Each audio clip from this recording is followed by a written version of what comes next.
Welcome to SVG-TV News of Friday, June 1st, 2018. I'm Yvette Boynes with the details. Prime Minister Dr. Ralph Gonsalves yesterday announced that there will be no VAT or duty imposed on sand imported for use in the construction industry. The Prime Minister said that decision was taken to make imported sand more attractive.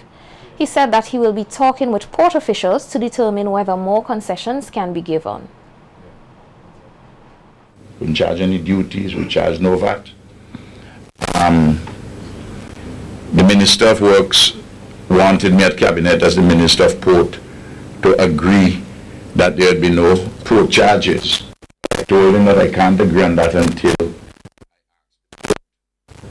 because I have to act through the democratic institutions that the Parliament has set up. The Port Board has to advise me. After they had advised me, I could reject the advice as the Minister. But I have to get the advice. But I have to get the advice. I have to do it properly. You know? The Prime Minister said that the government was slack on the issue of sand mining and the situation is now near crisis point. We did the same thing early in our administration. And we did not enforce what we ourselves put in place with a sufficiency of vigor, because there's such a demand for sand. But now, unless we do it, I know it's going to put up the cost of construction. We're going to have real problems. Well, more problems than we have at the moment. Chief Agricultural Officer Ashley Kane has said that proper land management and the continued education of the youth are critical to a sustainable future of the agricultural sector. Kane was speaking with SVG-TV News yesterday as he identified practices which he said are detrimental to the quality of lands for agricultural production and the environment. Kane explained that the use of forks increases the risk of landslides after heavy rains and reduces the future yields from the land. You have to dig a hole, take out that sand, put it on top, and you put it on top of a layer that may be hard. So when the rain comes, it hits that wet part and it moves it. So you would find that you would get erosion and you would get, land moving. And as a consequence, the land that you farm becomes less effective and efficient in providing livelihood and so on. After a while, you want to just give it up and say, well, this land, I'm not getting any benefit out of it. But a lot of that has to do with how well we understand the management of these kind of landscapes and how we bring back or develop better or improved techniques for the management of these landscapes so that our farmers can continue to farm, make an income from it. The Chief Agricultural Officer said through education, the youth have the potential to correct many of the problems associated with improper land management. In school, to the age of 15, mid-school, Form 3, for example, has been exposed to the rudiments required for applying science and technology, not only in agriculture but across a wide spectrum. And it is on that we need to build a foundation.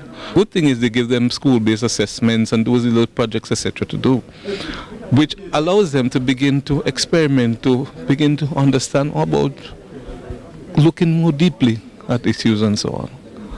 So all that last for us, I think we have a potential. It's just that we need to bring the agriculture and rural development dimensions to bear in a way that a child can understand, that parents can understand, and that would be the basis for our sustainability. Kane warned that if nothing is done to address the continuous conversion of agricultural lands into housing development lots, this country will face serious food security problems in the future. Pressure, for example, for the conversion of agricultural land, for housing, etc., etc. But it is something which we do at our own peril. Because we find, yes, you put nice fancy houses and so on, but you are not in a position to feed yourself sufficiently. And you have your food supply then becomes dependent on the wish and the whims of another country. And that is a crucial, crucial issue. Prime Minister Dr. Ralph Gonsalves yesterday urged the public not to spread false information relating to weather disturbances. The Prime Minister said over the years there have been several occasions where people chose to spread false information on social media, and he is asking that people be more responsible during this hurricane season. We have seen it last year. People go on the internet, they're on social media, they go on Instagram. And I don't know why somebody would want to give fake news about a storm. I really don't know. Just leave it alone. You know, do some other comments. Not that. Don't write comments about the weather. You know, just don't do it. Just don't make up things. You know, just repeat if you want what Nemo is saying. Dr. Gonsalves also encouraged families to create an emergency plan and to pay attention to the alerts issued by the relevant authorities. To all the alerts from the Met Office, follow the instructions given by Nemo. And if you need to seek shelter, decide with your family and friends first. And as we prepare for the active season, let us all be ready and make the necessary household preparations of food, water, checking your roof, making your family emergency plan, which is inside of this book, this booklet which we have circulated. If we do this, we'll be in a fairly good place. Farmers who are interested in the production of pepper and cider for agro-processing have been getting some hands-on training at a field activity held by the Ministry of Agriculture at Carapan this week. Donowa Jackson, Agricultural Officer responsible for Region 2, said the activities, which are aimed at educating farmers on the recommended agronomic practices for cider and peppers, expressed confidence that the program will help farmers earn a living. To have farmers in Stevenson and Grenadines to be able to provide these commodities so that they can have some form of sustained livelihood and a sustained and a reliable market. Because as we all know that since the decline in the banana production, that weekly income has disappeared to some extent, and with the onset of the cultivation of hot peppers and cider, we can see that farmers can harvest on a weekly basis, and by so doing they can able to regain that weekly cash flow that can help to improve their standard of living, especially in the rural communities. Jackson said the industry is focusing on the production of raw materials for condiments and spices, and that farmers will receive financial, technical and market support for their business. From the farmer support company to provide necessary inputs that farmers may be in their need of.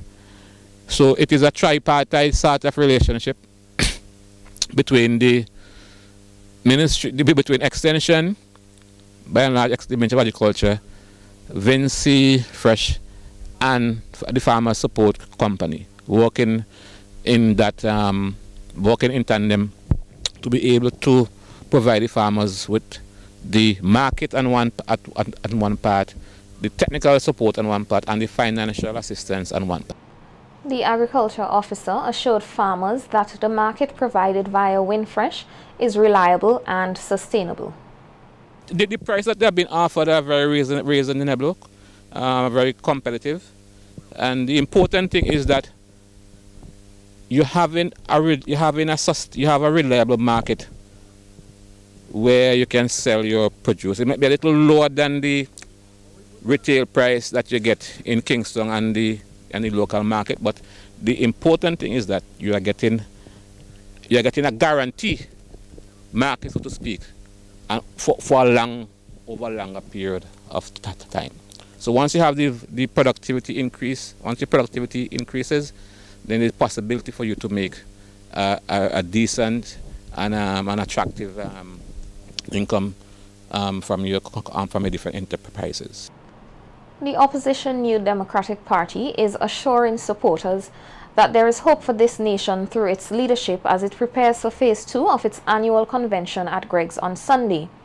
In an interview with SVG-TV News, party leader Dr. Godwin Friday said, despite agreements among supporters in the party over decisions made, they are a unified entity aimed at replacing the ruling ULP administration. The Democratic Party, we have lots of people who are members, as I said on my radio program the other day. You're not going to agree on everything, because obviously everybody wants to be able to have their ideas as to how the party should go forward, and that's understandable. But we have to, as a party, we listen and we make a decision based on what we think is best for the party as an organization, but more importantly, what is best for the country, because getting the party into office is really what is required for us to be able to do our best for St. Vincent and the Grenadines, and I think we're all in agreement on that. The opposition leader said that his party will kindle hope with youth unemployment and crime being two areas that they will tackle once the party forms government. A message of hope. We can do better in St. Vincent and the Grenadines, and we should do so united as one. The New Democratic Party, we embrace everybody in St. Vincent and the Grenadines to form a common cause, which is to eradicate poverty and sexual violence and fear of your security in your homes and so on. We want to be able to create a St. Vincent and the Grenadines that people are proud of internationally, where they can make a living here, where they have hopes that they can live in St. Vincent and the Grenadines, because it's a place that is safe and you have opportunity to develop businesses, to find work, especially for young people. And so what we're sending here is a message of hope.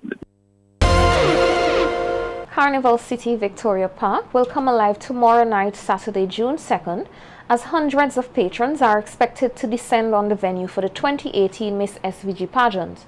7 young ladies will cross the stage in hopes of capturing this year's title and have all promised to deliver their best performances on pageant night. The contestants are Miss Flo Solange Fernandez, Miss Vincentian Chocolate Kamisha Foster, Miss Metrocent General Insurance Limited Nazira Graham, Miss Geku Azani Lavier, Miss Mustique Company Limited Christian Morgan, Miss Lotto Shalisa Nanton, and Miss Massey Stores Limited Mauricia Williams. SVG-TV's Nikita Tony spoke with members of the public today to find out who they think would take the crown. I've been intention to come out and expect nothing but the best from the girls. I have my eyes on a few that I know personally. I know that they have the potential, the queen potential to be Miss SVG 2018. I also know how vigorous the training can get and how judgmental intentions can be, and I hope that they, even after the show, that they remain who they are, they remain true to themselves, and I wish them all the best. I believe that the standard has been lifted and lifted. So yeah, a more better show than previous years. Hashtag Team Momo for Miss SVG. Christian Morgan. Christian Morgan is going to win. Christian Morgan will win because she is the most beautiful girl already. I want everybody to come out and support all the ladies, and no matter how they're beautiful or they're not beautiful, come out still and support them and everything flow. I put my confidence that she is going to get the queen. Miss Latin. Yeah. Nikita, I say it's a tough one. It can be anybody's crown. So girls, all the best. Put your best foot forward and see you there. It's Earl Old George Daniel's first day of his attempt to dance his way into the Guinness Book of Records. But the social workers say that his attempt is more than just about breaking a record.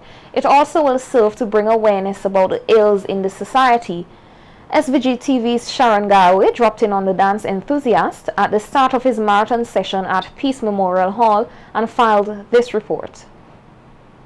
So we're here at the Peace Memorial Hall where Earl Old George Daniel is making an attempt, which we hope and trust that he will, after 7 days of dancing, will be making it into the Guinness Book of World Records. Earl Daniel, well, there's some basic rules. We cannot touch him, but we can chat with him as he dances. He has to continuously dance. How do you feel so far? It's 1 day. Well, I feel really energized. The hardest part was getting past the first night, so now I'm just beginning again. Okay. So I feel really very fine, nothing abnormal yet. Because it's not easy to be using all your muscles in the body for continuous a prolonged period of time. But I'm working in harsh conditions. I'm very adjustable, adaptable, so I adapt very quickly. Just as how I'm going to adapt to this 7 days, hopefully. The key word is hope, having hope. I'm taking one day at a time, and I should get past each day. Once I get past each day, the next day should be no challenge. Not much challenge. And your reason for doing this mainly is for what? I want to start a discussion, well not start, but continue a discussion on diabetes, a more in-depth discussion, lifestyle of every Vincentian, looking at your own lifestyle, the way you eat, what you eat, what you eat. And also crime. The crime situation is really bothersome to me, and I want to approach this from a different angle. Each person taking introspection, analyzing what the role is in helping the crime rate to rise, or what the role is, or what you're not doing to help to reduce it.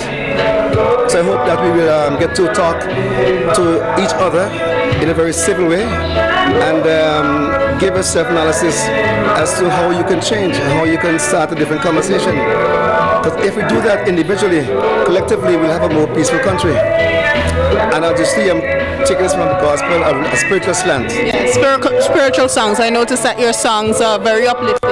Yeah, definitely. Right now, I'm dancing my way to victory. I'm dancing the country to victory. And on the 7th day, the walls will crumble. That's my faith. So I want you and all of us listen to share the same faith and to pray that this will happen. It will happen. 7 days, it'll crumble. And you're nearly on the 1 day mark, so you have 6 more days to go. Well, 1 day at a time, sweet Jesus. And you're equipped, you're dressed, you're ready to go. The colors are bright. I was born ready. That's important that people see me. So I want everyone to come down and fill this place up. I know it'll happen sooner or later. So I'm waiting. I'm here. I ain't going away.